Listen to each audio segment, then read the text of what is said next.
Well, fascinating day. Now, we've got the big dog here. We've got Rene Moos, who is the CEO of that little brand called BasicFit. You're a public listed company. We've just seen the stats from Herman and also Karsten as well, just showing a wonderful comeback for the brand.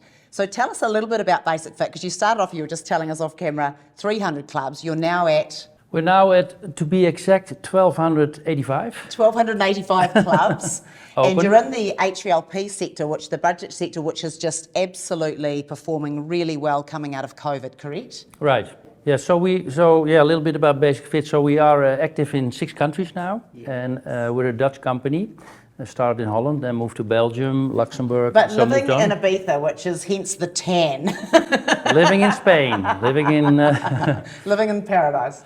So it is, it's been a crazy ride during Corona, and I'm very happy that we could say again we're back on pre-COVID levels. So our mature clubs are again on those levels. One country a little bit better than the other, but on average it's actually even better. So, but it was not a fun period, being close to such a long time, and also sometimes really frustrating.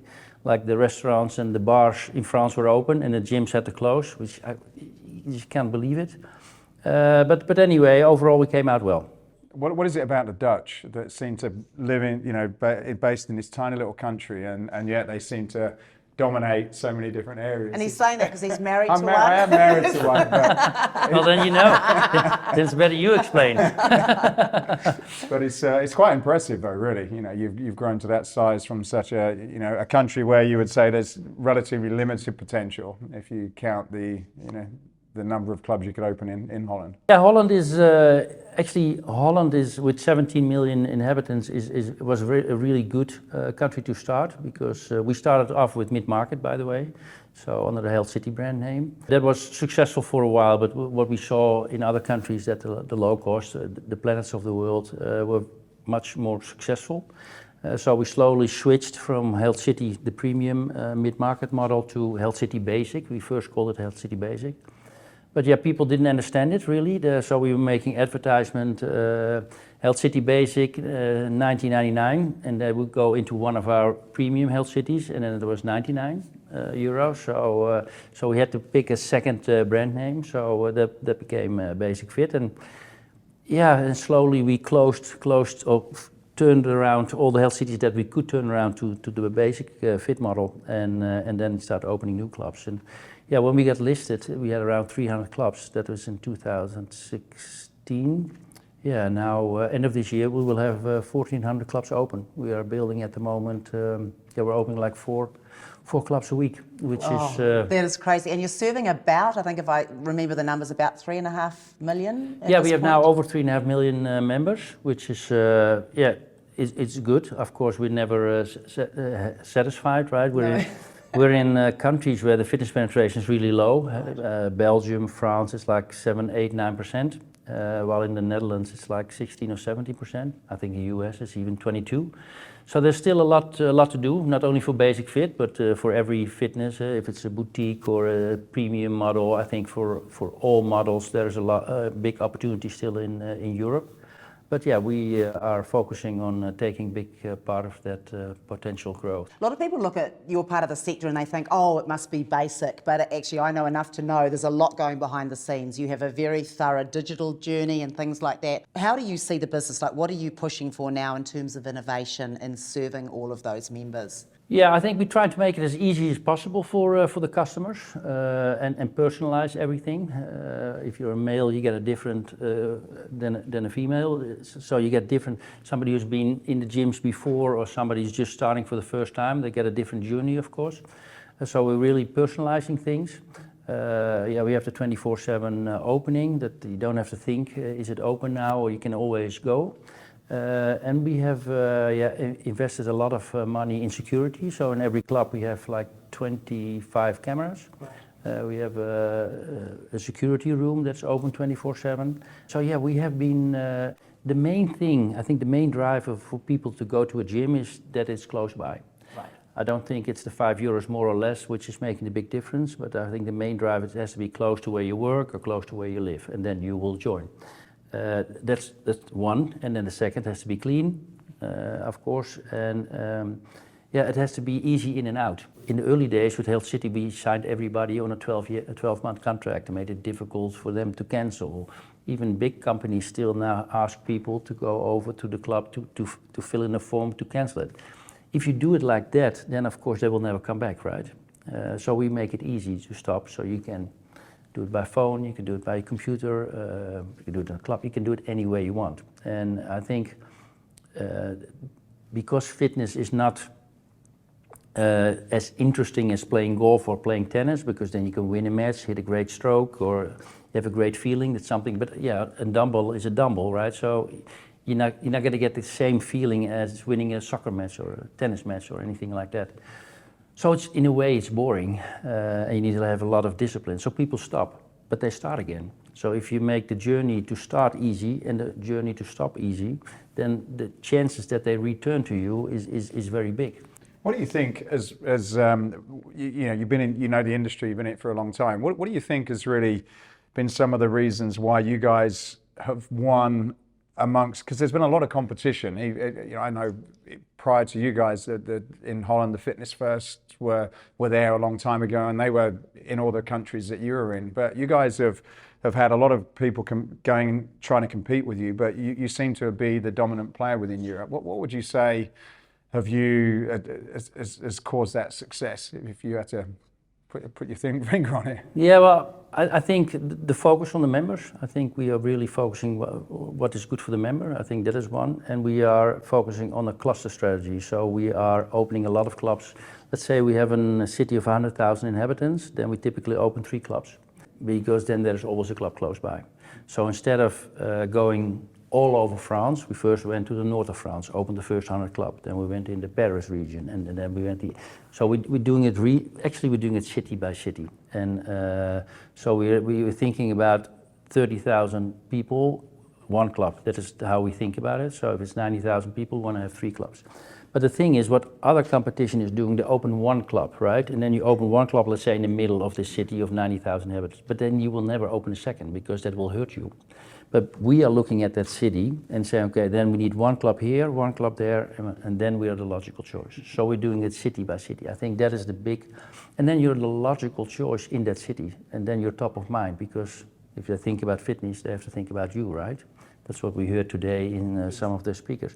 And that can only be the case if you are around, if they can see you, if you are around.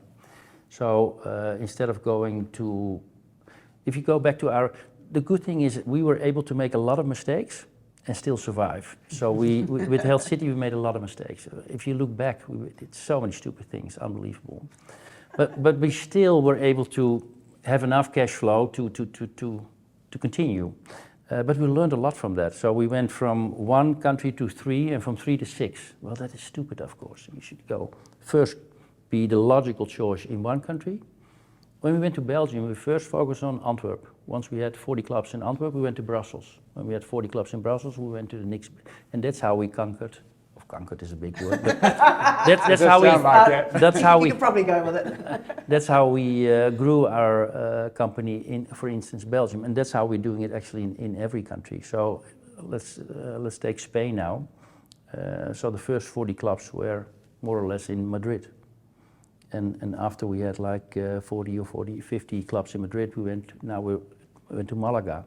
And there we built the first, 6 or 8 clubs in Valencia, now 6, 8 clubs. And now we're starting also in Barcelona. And then we have 70 clubs in Barcelona, and then we have 40 clubs in Malaga, and then we look for other areas in Spain again. So we're doing really focused then. Yeah. We want to be the logical choice. The thing is, nobody's going to drive to another city to go to one of our clubs. No. Nobody's going to do that. But the thing is, people often, if they're lucky, where they live, close, also work close by. And nobody's going to drive 2 hours to their work, hopefully, for them. So if you have those 3 clubs or have 40 clubs in Brussels, there's always a club around where you work or where you live, always. Did you ever have, when you were in like Health City, did you ever have the ambition to be where you are today? Was that part of the plan, or did it kind of evolve over time? We always had ambition to be a European player. So I'm a failed tennis professional, so I did that for Tell us a great story. for a few years. And of course, with tennis, you lose every week, or you win the tournament. But mostly, well, I didn't win a lot of tournaments, so every week I lost. It could be the first round, second or third, but every week you lost. And you learn from that. And that's how we also, I think, built BasicFit. We tried a lot of things, and it was not correct. And we stopped again, tried again, and stopped again. And that's how we learned a lot. From all the learnings of that Health City period, in combination with ambition, the team that we have is a very ambitious group. It's not me, of course, I cannot do anything myself. So we have a big group of people, a good group of people that is highly motivated and really wants to open a lot of clubs and make fitness accessible and get more people moving. Yeah, that gives a lot of energy. Working in our office, well, you've been there a lot, is a very positive group of people, and they're really going for this story. This 3,500 clubs in 2030, and that's our goal. And I'm pretty sure that we will reach that. I'm sure you will too. And what's after Spain? You'll keep taking Europe? Yes, so for now we are busy in the countries where we are. We just opened this week club number 700 in France. But we think we can easily grow to 11, 12 or 1,300 in France. So we still have a long way to go in France. We just started in Germany now. We have opened the first 5 clubs. We signed already like 60 plus locations. It takes a long time to get the license, so that it's in a new country, it always takes a bit longer. Spain is now going. After Madrid, now we're opening in more cities. We passed the first 100 now. We're going to open another 40 this year. So we are in all countries really rolling out. Those 3,000 clubs we think should be in the countries where we are now. We don't have to add new countries. Go beyond, right. Yeah. But there are a lot of opportunities in a lot of countries, even bigger countries that you think, well, maybe it is crowded enough, but we think with the model that we have, we can really make a difference, because our cash flow break-even point is on 1,700 members. We have always focused on automating everything. We can run a club without staff. We're not doing that, by the way, but we can run a club without staff because everything is automated. Right. We invest millions of euros every year for the last 10 years on IT to get it as smooth as possible and fully automated. So on 1,700 members, you can also open a club in, let's say, a village of 10,000 people. Well, for instance, Planet cannot do that. Right. They need an area of, I don't know, 70, I don't know their model, but like, let's say 70,000 people or something like that.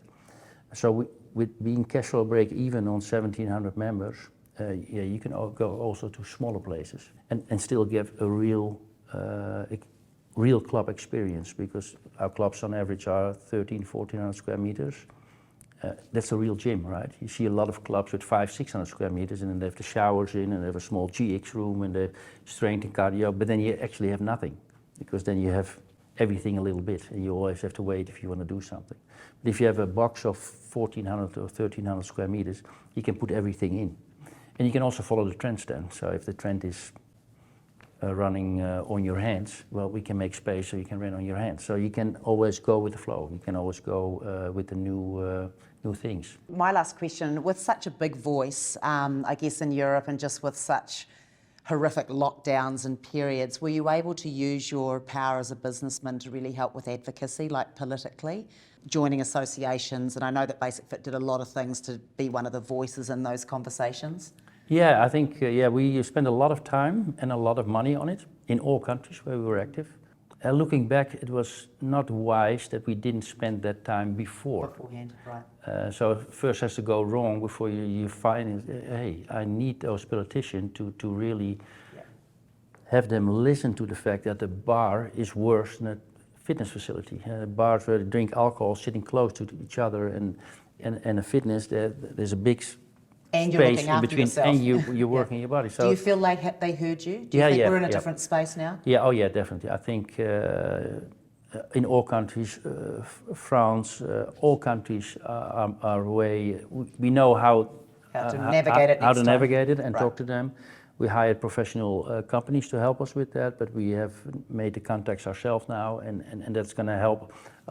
let's say, hopefully nothing like that will happen again. But if Of course something it happens, will. Of course it will. but if it Something happens will again, happen. yeah, something will always happen. So yeah, we know a lot more than before COVID.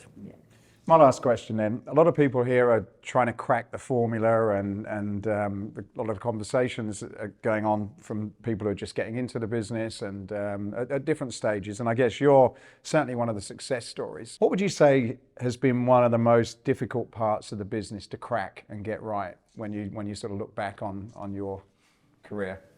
Yeah, I think it's a lot of details, right? It's all in the details and all these little small things that you have to really think about and improve on small scale.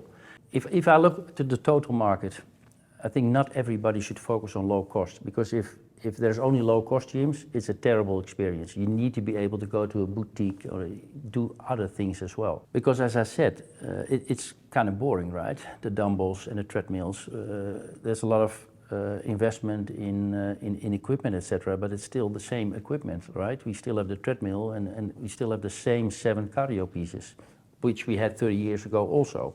So not a lot has changed there. So the whole experience of moving inside and outside and at home, also something we focus on and also something we coach people on through our app, to really not only work out in the gym, but also when you're on holiday, if you don't have time, do it at home. They can log into a class, a live class, or they can just play a film that we made for them. So I think the hard thing to crack, what you said, is think of something that you feel comfortable. If you are really good at personal trainer, giving coaching, just be the best in that. And if you're really good at group classes, well, be the best in that. And then just build clubs with just group classes. And then when you get the details right, I think you can make a huge successful company but in all these different trends. Let's not do all the same thing. Let's be creative and make it more fun, more different things. I think that is, Love it. Fantastic. Well, Thank you very much. And Appreciate your time congratulations. today. Thank you. Amazing. Thank you very Amazing. much.